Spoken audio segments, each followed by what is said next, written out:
Affair ഒരു story പറഞ്ഞുതരുമോ? പറഞ്ഞോ. Okay. ഇവരുടെ ഒറ്റക്കല്ല് ഇങ്ങനെ കാണിച്ചുള്ളൂ.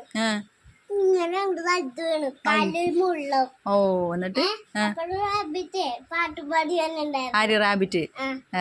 അപ്പളേ രാവിലെ തന്നെ നീ കരിയാണോ കിടന്നിട്ട് ചോദിച്ചു. എന്റെ കാലൊരു മുള്ള പതുക്കെ എടുക്കണേ എന്ന് പറഞ്ഞിട്ട് പതുക്കെ എടുത്ത് കളഞ്ഞു. എന്നിട്ട് പറയാനേ എന്റെ അമ്മ ഞാൻ നിന്റെ വേനന്മാറിയില്ലേ ചോദിക്കണേ. ആര് ചോദിക്കോ? റാബിറ്റ്. അപ്പോളെ പിന്നെന്ന് പറയണ അത് വെറും മുള്ളല്ല, അത് വില കൂടിയ മുള്ള. ഇത് പെട്ടെന്ന് അല്ലെങ്കിൽ സിംഹ രാജാവോട് പറയും. സിംഹ രാജാവിനെ ഒളിയിട്ടേക്കാണ് പറഞ്ഞേ. സിംഹരാജാവിന്റെ അടുത്ത് പറയോ?